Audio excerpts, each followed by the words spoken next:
प्रणाम बच्चों। In part number 2 we learn about the define of what is climate, the average condition of rain, temperature and moisture for over more than 35 years is in any is known as climate.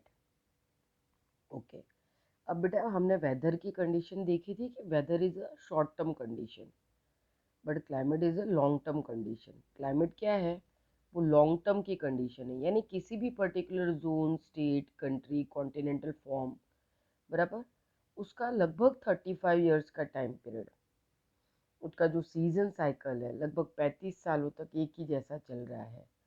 उसके जो temperature का graph है, बराबर, हर season में लगभग approximately थोड़ा बहुत आसपास ही रहता है, उसमें बहुत लंबे समय तक जो चेंज नहीं आता है, तो वो उस एरिया का क्लाइमेटिक कंडीशन माना जाता है। लेकिन अगर उन चीज़ों में चेंज आने लगे है ना, जैसे हमने सीजन साइकिल्स के बारे में क्लासरूम में पढ़ा था, तो फिर हम इसको क्लाइमेटिक चेंज मानेंगे।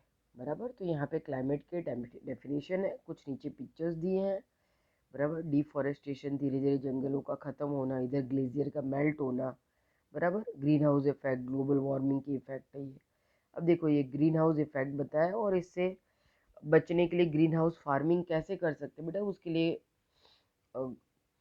ग्रीन हाउसेस दिखाया गया है। देखो, countries with a cold climate receive the less heat from the sun. This hamper the growth of the plants and vegetables. Hence, arrangements are made to accumulate adequate heat from the sun. The roof is made of either glass or cloth to allow the sun rays to penetrate the sustain heat inside the building, and this practice is known as the greenhouse farming. Okay, अब यहाँ पे simple सी बात है, आपको है ना picture देखकर ही समझ में आ जा रहा होगा बेटा। बट ये कंडीशन ज़्यादातर होती कहाँ है?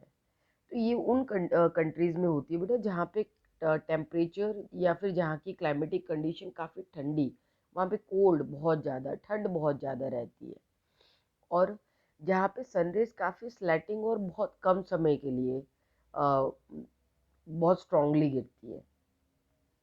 तो इस तरीके के हाउसेस बनाते हैं जिनका जो ऊपर का रूफ होता है बेटा, वो ग्लास या क्लोथ से मेडअप किया जाता है, और जो भी सनरेज दिन भर में जो बेटा सन हीट आती है, उस सन हीट को ये जो पर्टिकुलर रूफ है वो हाउस के अंदर एक्यूमुलेट कर लेता है, उसको इकट्ठा कर लेता है।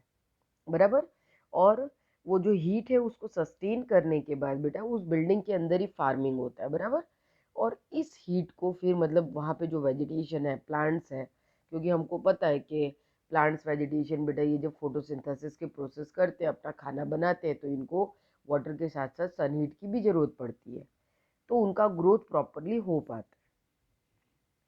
अब यहाँ पे कुछ क्लाइमेट चेंजेस के पिक्चर्स दिए हैं बेटा, जैसे ड्रॉट का पिक्चर है ना, सूखा पड़ा हुआ है, और डेजर्ट का पिक्चर आप देख रहे हो, धीरे धीरे डेजर्ट एरिया बढ़ रहा है। सबमर्जिंग एरिया दिखा है, जैसे अपने सुंदरबन के जंगल हैं, धीरे धीरे पानी में सबमर्ज हो रहे हैं, ग्लेशियर्स का मेल्ट होना है। बराबर, यहाँ पे थिक फॉरेस्ट एरिया दिखा है बेटा, लेकिन धीरे धीरे हमको पता है कि फॉरेस्ट फायर के इंसिडेंट्स बढ़ते जा रहे हैं, और फ्लड की कंडीशन आप देख सकते हो। तो ये है सब चेंजिंग ऑफ क्लाइमेट, एक तरीके से देखा जाए तो क्लाइमेट का चेंज होना। अब यहाँ देखो, व्हाट इज ग्लोबल वार्मिंग। अब हमको समझना पड़ेगा कि क्लाइमेटिक चेंज हो क्यों रहा है, तो इसके दो मेन फैक्टर हैं। एक तो ग्लोबल वार्मिंग, बराबर, ग्लोबल वार्मिंग की डेफिनेशन क्या है कि global warming refers to an unequal and continual rise in the average temperature about the earth's climate system due to the green house gases. अब green house gases की वजह से बेटा जो अर्थ का टेम्परेचर है, धीरे धीरे धीरे धीरे एवरेज उसका टेम्परेचर है, वो बहुत वार्म अप होते जा रहा है, बहुत गर्म होते जा रहा है। बराबर, अब समझ लो कि किसी पर्टिकुलर एरिया का टेम्परेचर बेटा 25 डिग्री से 30 डिग्री के आसपास रहता होगा एवरेज, और चेंजेस ऐसा आ जाए बेटा कि 30 डिग्री से बढ़ के वो टेम्परेचर धीरे धीरे 5 डिग्री इंक्रीज हो जाए, है ना, बढ़ जाए, तो इसको हम क्लाइमेटिक चेंज मानेंगे। बराबर, जैसे हमने क्लाइमेटिक चेंज की कुछ कंडीशन में पीछे पॉइंट्स दिए हैं कि जैसे मनाली या कुल्लू का टेम्परेचर 14, दार्जिलिंग का टेम्परेचर 14 डिग्री से बढ़ के एक साल 28 डिग्री यानी डबल धन हो गया था। तो ये सब एक तरीके से देखा जाए तो ग्लोबल वार्मिंग की इफेक्ट्स है।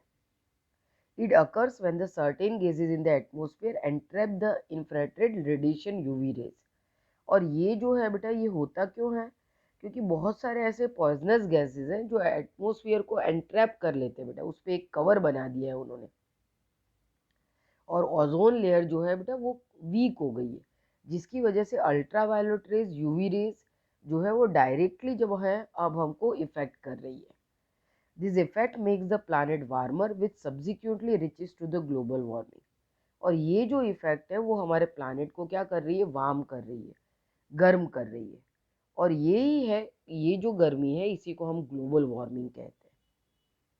नीचे आपको बहुत सारे फैक्टर्स दिखाए हैं, जैसे कि आपको देखो CFC रिड्यूस करते हुए एरोसॉल दिखाया है, रेफ्रिजरेटर है, व्हीकल्स के रूप में कार को दिखाया है, डिफॉरेस्टेशन दिखाया है, जंगलों में अक्सर फायर का बर्न अप हो जाना है. फिर आपको इंडस्ट्रियल एरिया दिखाया है बेटा, कि देखो ये सारे के सारे फैक्टर्स हैं जो पॉइजनस गैसेस को डेली रिलीज करते हैं, और थोड़ा बहुत नहीं बेटा, कितने ही टन, बराबर. तो अंदाज़ा लगा सकते हो आप बेटा कि रोज़ हमारा डेली हमारा जो क्लाइमेट है वो कितना पॉल्यूट हो रहा है, हमारा एनवायरनमेंट कितना पॉल्यूट हो रहा है, और इसकी इफ़ेक्ट हमारे अर्थ पे क्या हो रही है. ओके, तो यहाँ पे समझने वाली बात है. अब देखो यहाँ पे कुछ न्यूज़पेपर के ऐसे कटिंग्स में से लिए हुए पॉइंट्स हैं, तो इन पॉइंट्स को पढ़ने से हमको समझ में आ जाएगा कि ग्लोबल वार्मिंग की क्या इफ़ेक्ट हो सकती है. Average increase of 5 degree Celsius in the temperature in west Europe heat experience. Western Europe के कंट्रीज़ के टेम्परेचर में 5 डिग्री तक इंक्रीजिंग हो गया है. जैसे मैंने जस्ट अभी बोला कि किसी जोन का टेम्परेचर 25 डिग्री के आसपास रहता हो बेटा, कुछ समय के बाद बदल के वो अब 30 डिग्री तक सेट हो गया है, तो ये ग्लोबल वार्मिंग की इफेक्ट है. दार्जिलिंग का भी एग्जाम्पल दिया मैंने, 14 डिग्री सेल्सियस टेम्परेचर बेटा 2009 में 28 डिग्री डबल धैन हो गया था. डेजर्ट एरिया में स्नोफॉल होना, मुंबई के अंदर बेटा 2005 में 942 ml rainfall in one day. एक ही दिन में बेटा 942 ml जो है बेटा बारिश हुई थी मिलीलीटर. और मैंने आपको क्लासरूम में बताया था बेटा कि ट्रैफिक जाम हो गया था, ऑटोमेटिक लॉक्स थे गाड़ियों के, बराबर. गाड़ियाँ वहीं ट्रैफिक में ही डूबने लगी, लोग गाड़ियों से बाहर नहीं निकल पाए, और कितने ही लोगों की इस तरीके से डेथ भी हो गई थी उस दिन. बहुत ही भयानक मंजर था उस दिन का, तो मुंबई शायद कभी नहीं भूल सकता उस बारिश को. Increasing in the temperature in Australia 2005, Sundarban is submerging. धीरे धीरे बांग्लादेश और इंडिया के बॉर्डर पे सुंदरबन के जंगल है बेटा, बहुत प्यारे जंगल है ना, वन हॉर्न राइनो यहीं मिलते हैं. बट ये धीरे धीरे, पहले 20% सबमर्ज थे, पानी में थोड़े से डूबे हुए जंगल हैं ये, लेकिन धीरे धीरे अब इनका 40% पार्ट सबमर्ज हो रहा है. Reduction of the 5 kilometre in Khumbu snow river of Nepal. अब किसी रिवर का बेटा छोटा हो जाना. Ice cap of the size of 3250 square kilometre melts with 35 days in Antarctica. बराबर, एंटार्क्टिका के अंदर बेटा आइस कैप यानी एक तरीके से देखा जाए तो बर्फ का पहाड़ बेटा 35 दिन के अंदर उसका पिघल जाना. And sources of rivers are drying up. अब जैसे गंगा का सोर्स गंगोत्री है बेटा, यमुना जो है अमरकंटक से निकलती हैं, इनके सोर्सेज अब धीरे धीरे ड्राई अप हो रहे हैं. गंगोत्री जो 32 किलोमीटर में फैला हुआ बेटा ग्लेशियर है, वो धीरे धीरे देखा जाए तो वो भी रिडक्शन जोन में है बेटा, धीरे धीरे कम हो रहा है. उसका भी लगभग 5 किलोमीटर का दायरा छोटा हो चुका है, आज वो 27 किलोमीटर के दायरे में है.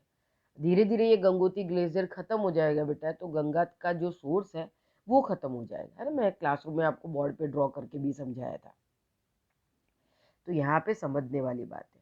ओके, तो आज इस पार्ट में इतना रखते हैं. नेक्स्ट टाइम जो है how does the earth gate heated इस पॉइंट से लेंगे. Thank you.